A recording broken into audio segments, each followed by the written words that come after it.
नमस्कार। आइए आज हम आपको संधि बनाते हैं। संधि के अंतर्गत आज हम आपको बताएंगे संधि के भेद और संधि क्यों पढ़ते हैं, क्या कारण है कि यह संधि हमको पढ़ना पड़ा और इससे हमें लाभ क्या है। व्याकरण के किन किन भागों में हम संधि से मदद हमको मिलती है, ये आज हम आपको आज बताएंगे। तो संधि का अर्थ होता है जोड़। और सबसे पहले जान लीजिए संधि संस्कृत भाषा का शब्द है।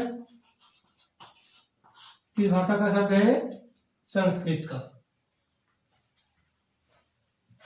मैथ में आपने पढ़ा होगा ऐड, जोड़ में जोड़ का चिन्ह ए होता है। संधि में भी इस चिन्ह का प्रयोग किया जाता है। जैसे संधि के 3 भेद हैं, क्रमशः देख लीजिए। स्वर संधि, व्यंजन संधि, विसर्ग संधि। स्वर का स्वर से योग होगा प्लस के द्वारा, धन के द्वारा। जब एक स्वर का दूसरे स्वर से योग होगा तो जो विकार उत्पन्न होगा उसी को हम स्वर संधि कहेंगे। आगे व्यंजन में जब व्यंजन का योग स्वर से हो अथवा व्यंजन से हो तो उससे जो विकार उत्पन्न होगा उसे हम व्यंजन संधि कहेंगे। और विसर्ग संधि में क्या होता है? विसर्ग संधि में जब विसर्ग के बाद विसर्ग का योग स्वर अथवा व्यंजन से हो वहां पर विसर्ग संधि होती है। तो क्रमशः सबसे पहले हम स्वर संधि देखते हैं। स्वर संधि किसे कहते हैं? अभी हमने आपको बताया कि जब एक स्वर दूसरे स्वर से संयोग करता है, जब एक स्वर का दूसरे स्वर से योग होता है, मिलता है, तो जो विकार उत्पन्न होता है उस विकार उत्पन्न से जो विकार उत्पन्न होता है उससे जो शब्द निर्मित होता है उसी को हम स्वर संधि कहते हैं। स्वर संधि के 5 भेद हैं। स्वरों की संख्या हमने अगली वीडियो में बताया था कि 11 है। उन्हीं 11 स्वरों पर पूरा स्वर संधि संचलित होती है। तो स्वर संधि के 5 भेदों का नाम, उदाहरण, परिभाषा तथा उनका प्रयोग हम क्रमवार देखते हैं।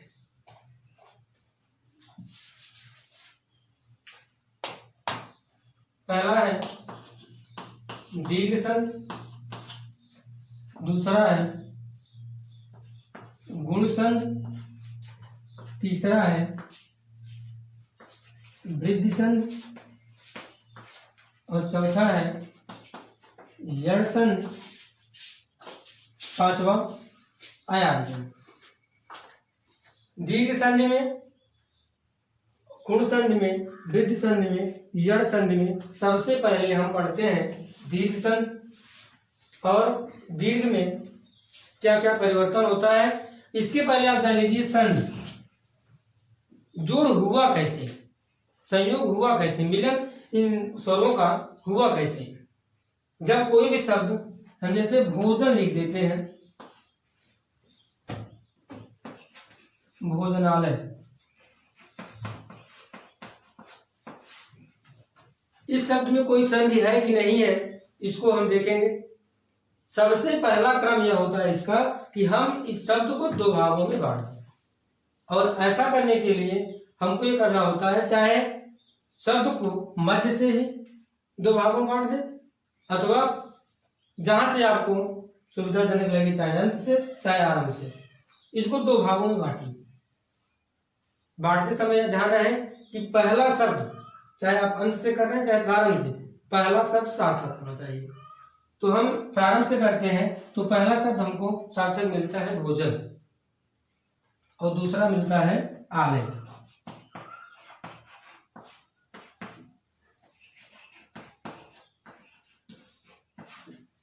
भोजन, आलय।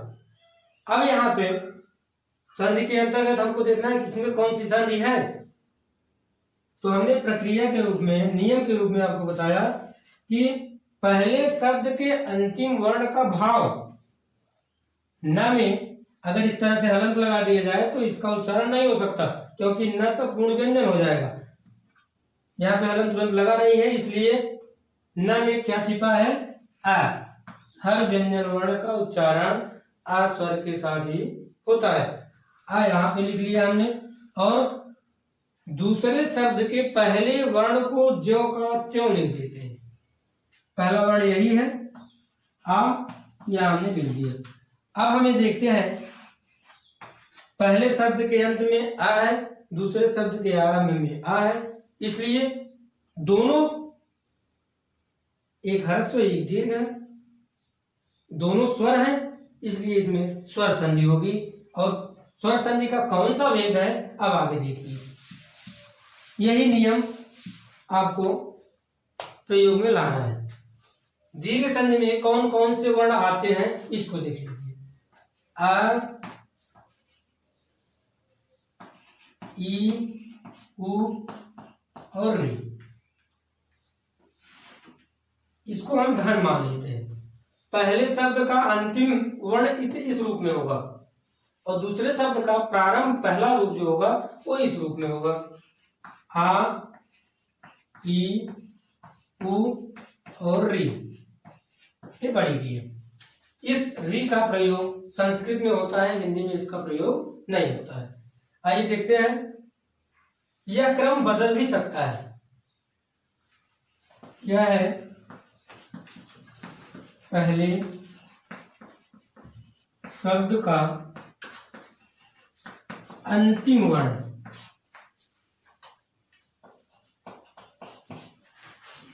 और यह है दूसरे शब्द का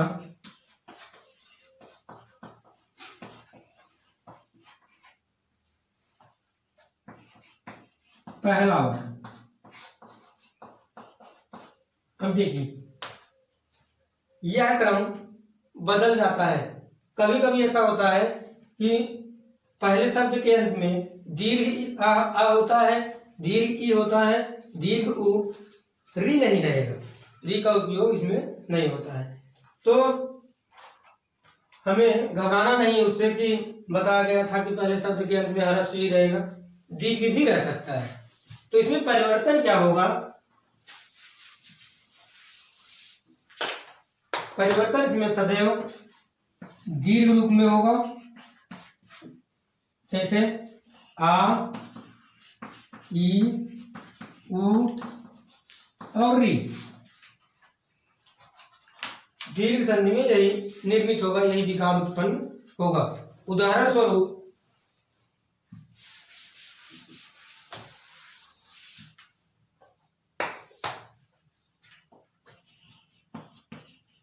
अन्नाभाव। अब दो भागों में पहले इसको बांटिए। दो भागों में बांटने के लिए सबसे पहले अन्न आराम से मिलता है, हम लिख लेते हैं अन्न। दूसरा शब्द क्या बनेगा? अभाव। अभाव। अब पहले शब्द के अंतिम वर्ण का भाव अ है और दूसरे शब्द का पहला वर्ण जो है अ। दोनों ह्रस्व रूप में हो गए, दोनों दीर्घ रूप में हो सकते हैं, लेकिन परिवर्तन जो उत्पन्न होगा, जो विकार उत्पन्न होगा, वो दीर्घ में ही होगा। जैसे इन दोनों के योग से आ बना, यही है, यही निर्मित हो रहा है। अन्न धन अभाव बराबर हो जाएगा अन्न अभाव। दीर्घ रूप वाला देख लीजिए,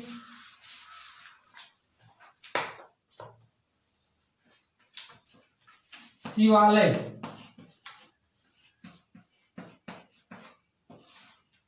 पहला शब्द होगा शिव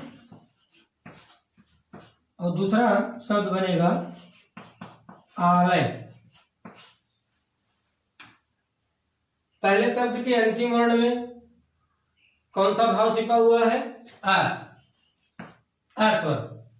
और दूसरे शब्द के पहले में पहला वर्ण क्या है? आ। अब देखिए परिवर्तन क्या हो रहा है, निर्मित क्या हो रहा है, विकार क्या उत्पन्न हो रहा है। अ और आ, एक ह्रस्व है, एक दीर्घ है। ह्रस्व और दीर्घ मिलकर दीर्घ ही बनेंगे। यहाँ पे बना हुआ है आ। इसी क्रम में आगे हम देखते हैं ई का उदाहरण। ई धन ई, ह्रस्व ई और दीर्घ ई। एक साथ हम लिख देते हैं गिरीन्द्र। इसका संधि विच्छेद करेंगे तो सबसे पहले हमको मिलेगा गिर धन इंद्र, ह्रस्व ह्रस्व है, ई छोटी धन छोटी बराबर, यही आपका निर्मित हो रहा है बड़ी बड़ी। इसके बाद ऊ का उदाहरण देखते हैं। भानुदय, भानुदय, भान धन उदय, ह्रस्व ऊ दोनों दीर्घ बनेंगे। ऊ धन ऊ दोनों के योग से बना दीर्घ ऊ।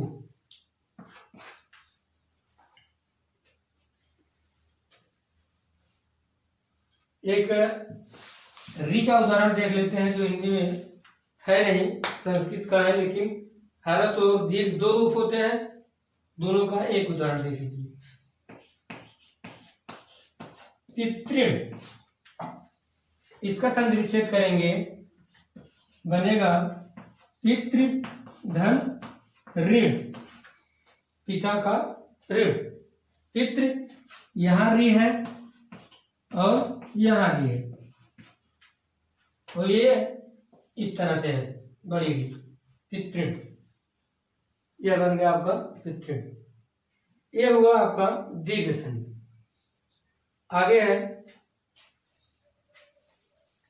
गुण संधि के अंतर्गत हर नियम पे 10-10 उदाहरण आपको लिखना है।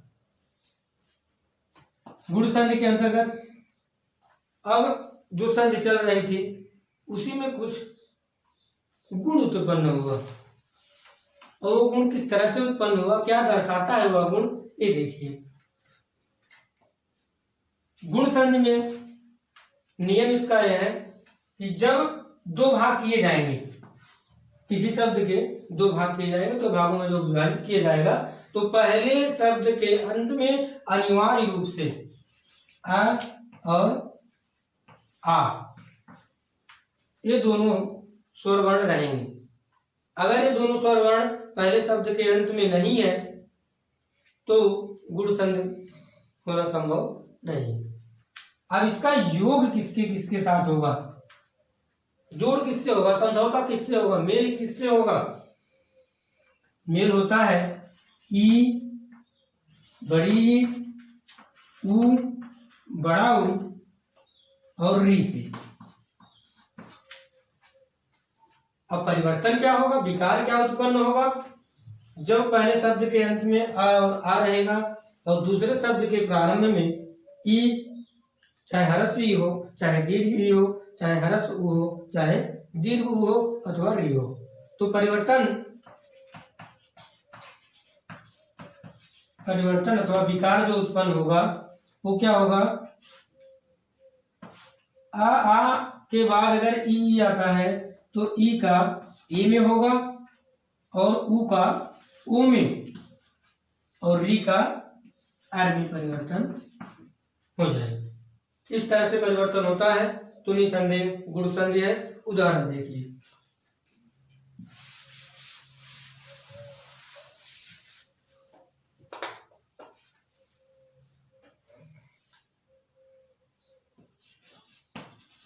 महेश।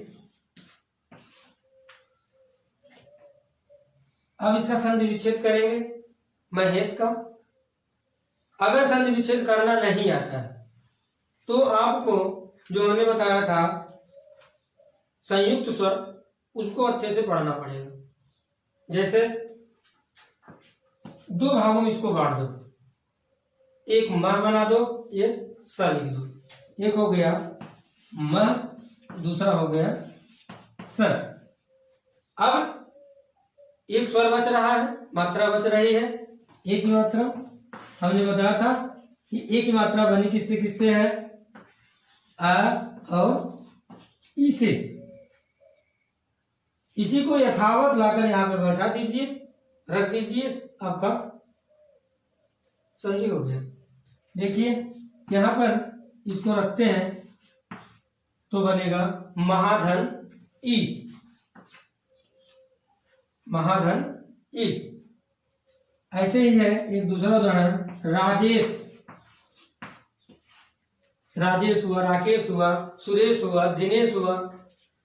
राजेश में राज धन स, राज लिख दीजिए, धन स लिखिए। अब देखिए कि यह बना किससे है, इस तरह से। अब आ और ई, आपका संधि विच्छेद हो गया। राजा धन ई, जो राजाओं में श्रेष्ठ है वही क्या है, राजेश। आगे है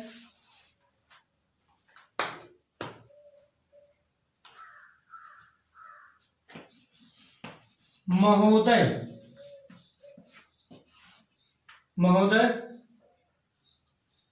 इसमें संधि विच्छेद क्या करेंगे, आप यह जान लीजिए। अगर ए आया है संधि स्थल पर, अगर ए आया है तो वह दो भागों में बटेगा। पहला भाग होगा अ, दूसरा भाग होगा ई। और ओ आया है तो पहला भाग आ में अनिवार्य रूप से बटेगा और दूसरा उ में परिवर्तित होगा, और उ का ही ओ में परिवर्तन होता है। देखिए महोदय, महा धन उदय, आ धन उ, दोनों के योग से जो परिवर्तन हुआ है यह है ओ रूप में। यही आपका परिवर्तन होगा। आगे देखिए, आगे है महर्ष, महर्ष। अब यहां पे आ के बाद री आएगा तो री का अर में परिवर्तन होता है। इसका उच्चारण हम भी कर रहे हैं, महर्ष, अर बोल रहा है। अब देखिए मह धन ऋषि। अब मह तो है, कोई सार्थक शब्द है नहीं। अब इसको सार्थक बनाने के लिए हम आ की मात्रा का प्रयोग कर सकते हैं। आ के दीर्घ रूप को यहाँ पर लाएंगे तो यह हो जाएगा महाधन ऋषि। ये हुई आपकी गुण संधि। आगे है वृद्धि संधि। वृद्धि संधि में जो गुण संधि में हुआ उसी में वृद्धि होगी। जो गुण संधि में अब तक हुआ वही उसी में वृद्धि हो जाएगी, उसी को कहते हैं वृद्धि संधि। यहां भी अनिवार्य रूप से अ और आ, पहले शब्द के अंत में आ और आ अनिवार्य रूप से रहेगा। और उसका योग किससे होगा, उसका योग होता है ए ओ औ से। अब उदाहरण में हम देखते हैं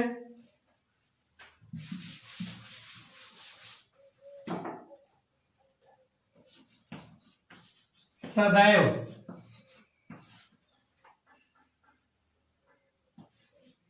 सदा धन एव, हर्ष दीर्घ। हर्ष तो है नहीं, दीर्घ है, दीर्घ आ धन ए, यह बन गया आपका आई और पूरा परिवर्तित रूप बन गया सदैव।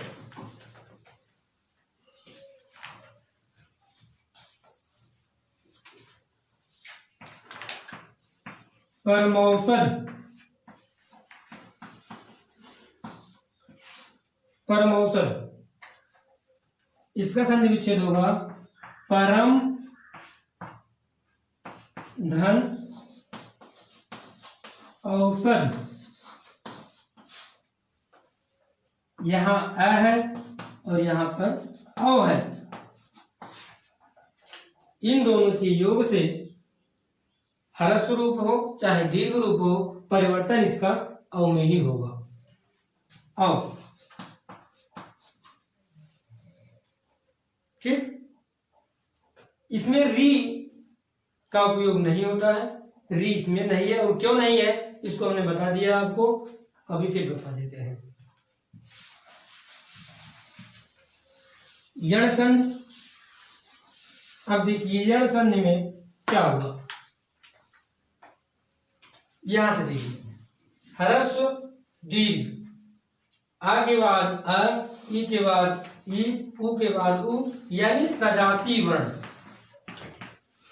सजाती वर्ण, एक ही वर्ण, एक ही जाति के वर्ण जब संधि के दोनों तरफ हो, पहले शब्द के अंत में और दूसरे शब्द के प्रारंभ में, तब वह होता है दीर्घ संधि।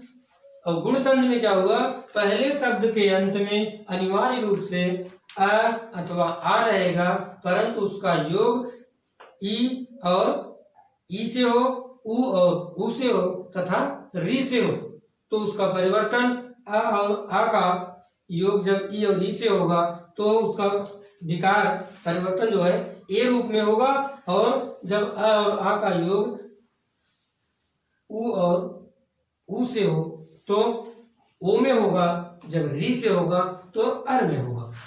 उदाहरण हम बता चुके हैं। आगे वृद्धि में हमने बताया कि जब अ अथवा आ का योग ए और ऐ से हो अथवा ओ और औ से हो तो परिवर्तन क्या होगा, ए का हुआ है तो ऐ में हो जाएगा, और आ के बाद ओ आया है तो ओ का औ में परिवर्तन हो जाएगा। आगे है यण संधि। यण संधि में क्या होगा, देखिए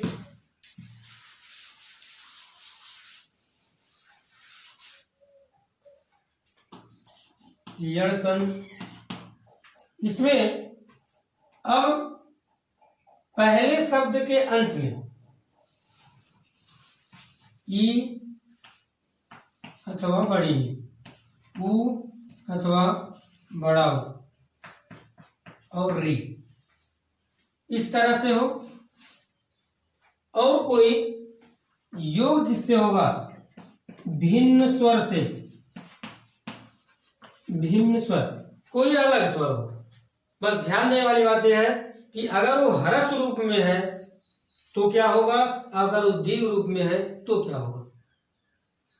ई और ई से कोई दूसरा भिन्न स्वर आता है, अगर वो ह्रस्व रूप में है तो ई का या में, अगर उ और उ के बाद कोई भिन्न स्वर आता है तो उ का व में और री का र में परिवर्तन होगा।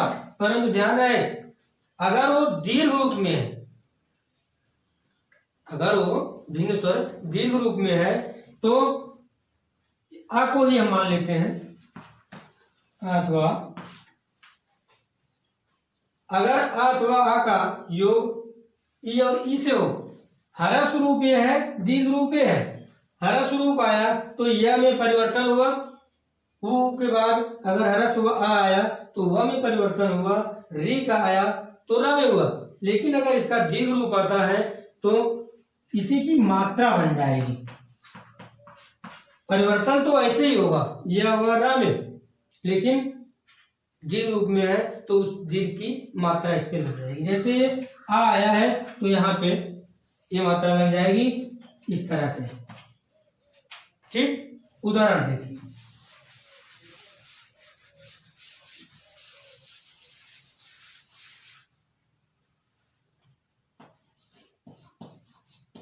प्रत्येक, एक शब्द है प्रत्येक। अब प्रारंभ से जो नियम हमने बताया है उसी को देखिए, इसको दो भागों में बांटिए। पहला है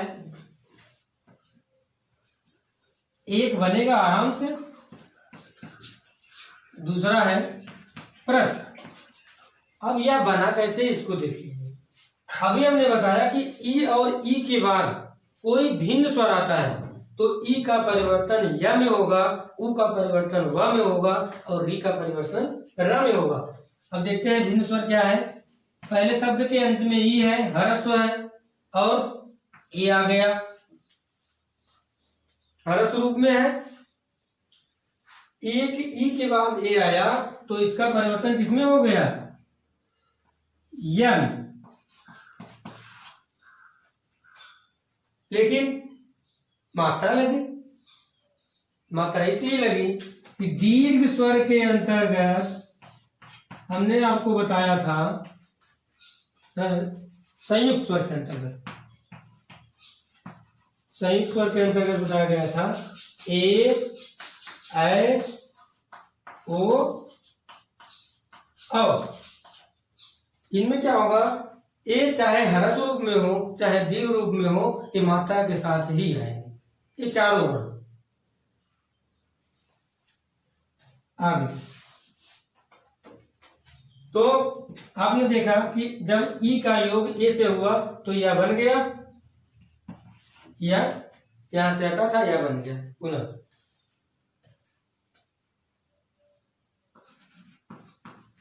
दूसरा उदाहरण इत्यादि।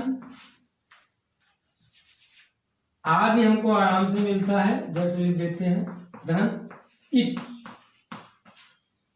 यही यह गायब हुआ है यहां से। अब देखिए ई ह्रस्व है और आद में आग दीर्घ है।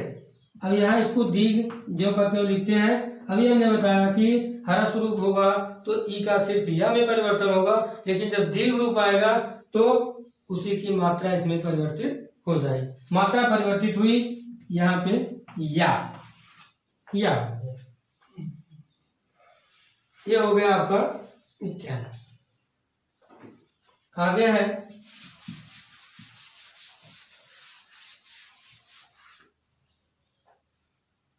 स्वागत। स्वागत आगत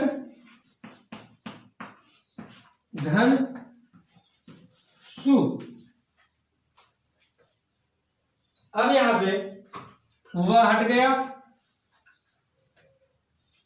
तो करेंगे क्या, पहले शब्द के अंतिम वर्ण में उ है और उसका योग हो रहा है दीर्घ आ के साथ। अब यहां पे स्वागत में आ की मात्रा है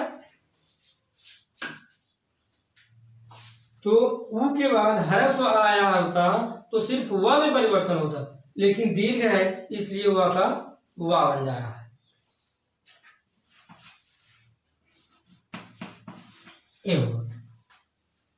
एक उदाहरण और देख लीजिए।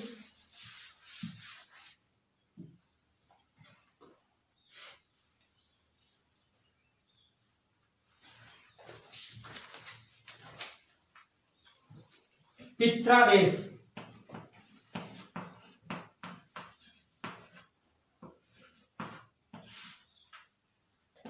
इसका संधि विच्छेद हो जाएगा, पितृ धन आदेश। यहां पे री धन आ। हमने बताया था ह्रस्व रूप होगा तो सिर्फ और सिर्फ र में परिवर्तन होगा री के बाद, दूसरा तो भिन्न स्वर है, लेकिन ये दीर्घ रूप में है तो यही दीर्घ रूप जो है इसका बन रहा है रा।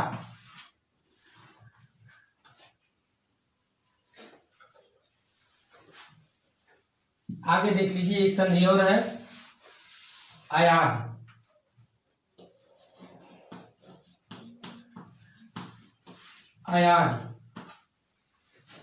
अयादी संधि में क्या होगा, पहले शब्द के अंत में अनिवार्य रूप से क्या होगा, ए ऐ ओ औ, यही चार वर्ण होंगे और इनका योग जो है वह भिन्न स्वर,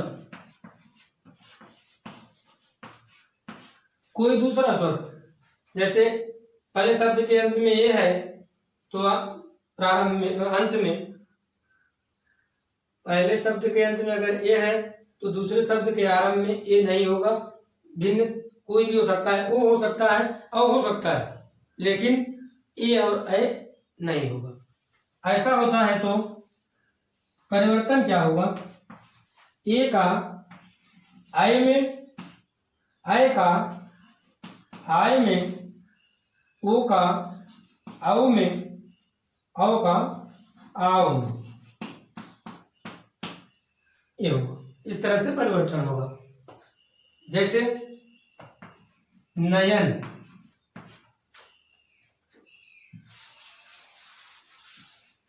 नयन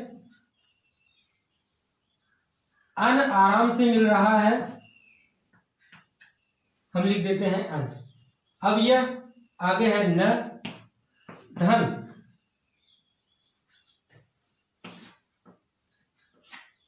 इसी में होगा ने धन अन। ये ने क्यों बना, इसको देख लीजिए। यह आपको जब भी प्राप्त होगा ए ओ आओ तो उस शब्द में मात्रा हमेशा ए प्राप्त होगा, तो पहले शब्द के अंत में जो संधि स्थल है वहां पर ए की मात्रा होगी। अगर आय प्राप्त होता है तो आय की मात्रा होगी, आओ प्राप्त होता है तो ओ की मात्रा होगी संधि स्थल पर, आओ प्राप्त होगा तो औ की मात्रा होगी। तो ये बना कैसे, इसको पहले इसका निर्माण देख लीजिए। जैसे नयन ही है, हम इधर से शब्दों को अलग करना शुरू करते हैं। ना हमने लिख लिया यहाँ पे, तो ना जो या को अपना योग दिया था वो उससे ले लिया, यहां पे आ चला आया। अब आ तो हो गया अधूरा, क्योंकि जो ना के योग से बना था यह वो इधर चला आया। अब ये कहता है कि जब हमसे कोई, हम किसी को सहयोग दिए थे, वो हमसे अपना सहयोग वापस ले लिया, तो हम जिसको दिए हैं हम भी वापस ले लेते हैं। वो दिया था ना को, इस ना को, तो यहां से ये ले लेता है और यह ना हो जाता है अधूरा। इसके बाद आपको मिल गया है मात्रा, क्या हम बताए थे अय के लिए एक मात्रा, सीधे सीधे वही मात्रा यहां लगा देंगे, अलन हट जाएगा, निधन अन। ऐसे ही देखिए पवन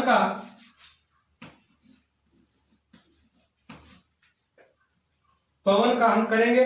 सबसे पहले न लिखते हैं, तो न लिख लिए तो न अकेले नहीं लिखा गया। जब यहाँ न को अकेले लिखा गया तो ये कहा है जिसको अपना सहयोग दिए वापस लेते हैं। अगर हमको अलग किया जाता है तो ये अपना वापस ले लिया, वही प्रक्रिया आगे चली, हुआ यहाँ अलग हो गया, और वह जिसको दिया था प को सहयोग, अब वह अपना ले लिया, तो यह हो गया अधूरा। अब औ के लिए हमने बताया था कि संधि स्थल पर ओ की मात्रा होगी। औ जब मिला तो यहाँ पे हम लगा देंगे पो, औ के कारण औ मिला था तो हम पोधन अन, पवन का बन जाएगा पोधन अन। आगे है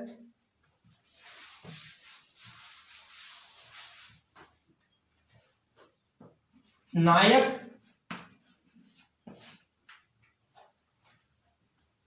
और पावन, ये दो उदाहरण आप देख लीजिए बस। कर अधूरा हुआ, आगे जो अपना सहयोग दिया था वापस ले लिया, अक हो गया, यह यहाँ पर आ गया भाई अधूरा हो गया। फिर ये जो दिया था सहयोग उसको लिया, न बचता है न, अधूरा है न। अब आय के लिए मात्रा बताया गया था, आय की मात्रा होगी, तो यहाँ पे आय की मात्रा लगा दिए, संधि हो गया। अब पावन में ऐसे ही सबसे पहले न, फिर वह, क्या लिख लीजिए, आधा हो गया। आगे जो संयोग दिया है वापस ले लिया, आओ हो गया। जब आओ होगा तो यह क्या बना,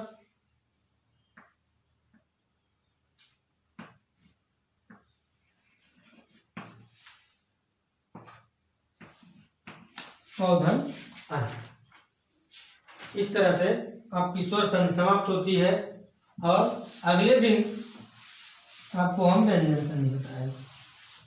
हर संधि पे, पांचों भेदों पे आप कम से कम 10-10 उदाहरण लिख के अभ्यास करके आएंगे।